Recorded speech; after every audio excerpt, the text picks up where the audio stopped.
Please state your name and affiliation. My name is Anna Hargreaves, and I'm an assistant professor in conservation, ecology, and evolution in the biology department at McGill University. Okay. Could you give us a summary of your research?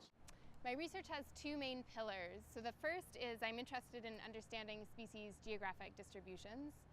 And I do this by looking at the ecological and evolutionary processes that happen at the very edge of a species distribution. Because it's those edge populations that determine how stable the range is and how it might respond to global change, like climate change. The second pillar of my research is looking at interactions between species interactions, how they evolve, how ecologically important they are, and whether there's any predictable variation geographically in their importance and their character. And then I'm also especially excited where these two themes overlap. So looking at the importance of interactions between species in defining how a species uses its habitat and where it occurs globally, and whether those interactions tend to be more intense and more important in areas of high biodiversity. Why is diversity important to you? There's many reasons why I think diversity is important. The most important for me is that science really benefits from a diverse set of life experiences and opinions and ways of thinking and ways of approaching questions. And so the more diverse the group of people you have who are doing research, the more diverse the backgrounds that they bring and the approaches that they bring and the ways of thinking that they bring. And I think that's really important. So I think you get more creativity, more variety in how questions are being addressed, more variety maybe in which questions are being asked. And I think that can only benefit research. A second reason that I think is secondary but still important is the more diverse you have, the more diversity you have in a group of people doing science, the more easy it is to make other people feel welcome. So just by having a diverse group of people, faculty for example, I think it's easy for more students to see themselves naturally doing science and in that role. Tell us about your journey through biology and how did your interest in research and biology develop? It's hard to pinpoint when my interest in ecology and evolution started, but if I had to pick a moment, it would be when I was a teenager watching a video by a man named Bill Mason, who is a very famous, within Canada, advocate of canoeing and wildlife, and he did research with wolves in Algonquin Park and produced some amazing videos that were really inspiring. So I saw those videos and I thought, that looks like a great career. And that's what got me interested in fieldwork. So from there, I did a lot of fieldwork in a lot of diverse systems. So I worked in the Arctic, and I worked down in Costa Rica, lots of places in between, South Africa. And the more fieldwork I did, the more I realized that I wanted not only to be collecting the data, but I wanted to see where the data led. So eventually it gets frustrating. You start a research project helping someone and you know that there's this big question driving it and you collect all these data, but you never see the answer to that question. So I became more and more interested in the data part of research, and through a series of projects, so I did an undergraduate thesis and I did then a master's thesis and then a PhD, and my interest and love of working with the data began to match my interest and love in fieldwork. And so now I try and have healthy doses of both in my life as a research scientist. What were some difficulties you faced along the way? I would say overall I've had a very easy path.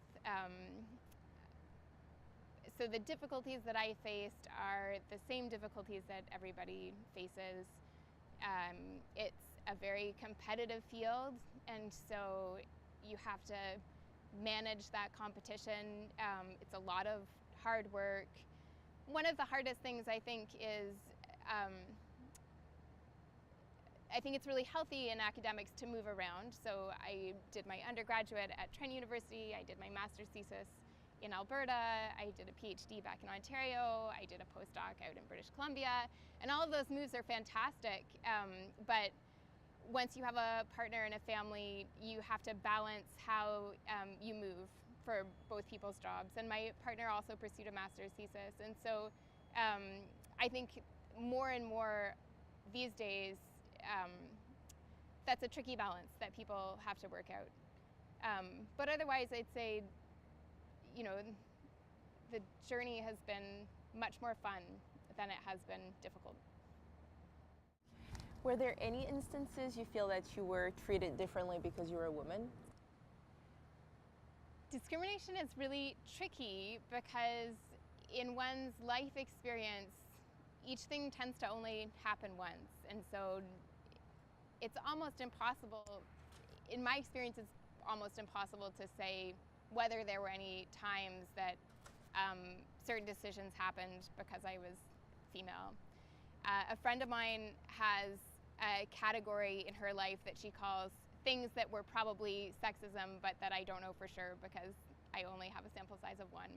And so I think most people have something like that. So for example, another female colleague and I put in a workshop proposal when we were both postdocs, and we had invited an excellent slate of people to be involved in the workshop, men and women who were well known in their fields. And one of the comments that we got back was that the two leaders, so myself and my colleague, could probably use more senior guidance. And so that's the type of comment where you feel like, would we have got that same comment if we had both been men? But we don't know. We don't know the answer to it. So this is where I think statistics are really important. Statistics and experiment. So the data show that discrimination definitely happens. But whether any particular paper rejection or decision in my academic career has been influenced by me being a woman, I don't know. What are some positive experiences you've had as a woman in research? Working with other female colleagues is always great. I feel like there's always a bit of camaraderie there. It's a privilege to be able to contribute positively to diversity just by being somewhere. And so I feel like that feels great, you know, to know just by coming to a new faculty, one has increased the diversity there. And otherwise, I'd say, you know, I've had an amazing number of positive experiences in my career. But again, I don't think most of them were related to being female. I think they're the benefits of being able to have a career that's driven by your own passions and interests. Have you seen much improvement for women in research? Definitely. Yeah, definitely. I think one of the biggest improvements has been the recognition of implicit bias recently. So you know, a decade ago, I think most people would not have been able to tell you what implicit bias was. And now I'd say the majority of people in a university context have heard of it. Probably many of us have taken some of the tests that reveal our own implicit bias. And I think that that recognition that all of us grow up in a certain culture that values certain things, and so all of us tend to approach new people with a background of bias. I think that's a really healthy realization, and it just gives everybody a tool for thinking about their own decisions and thinking about their own interpretations and their own interactions with other people. And I feel like it's made the conversation maybe less threatening and easier. Once you acknowledge that everybody has implicit bias, women in studies show just as much implicit bias towards other women as men often, it means that it's something that we've all got to deal with, and and that we can all work with together without anybody feeling like working on an issue means that they're discriminatory. And I think the diversity since I've been involved in science has also increased, at least the gender diversity.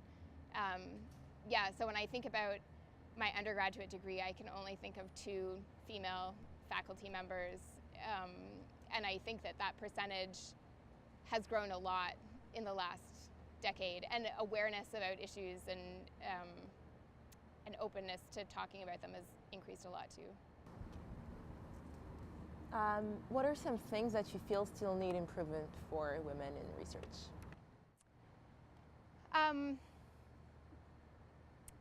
I think even more recognition of implicit bias would help. Because diversity tends to be increasing in time, the younger cohort of scientists tend to be more diverse than the older cohort of scientists. And so there's lots of times where one is asked to think of a scientist to nominate for something. So that could be an award, a recognition. It could be something as simple as a seminar invitation.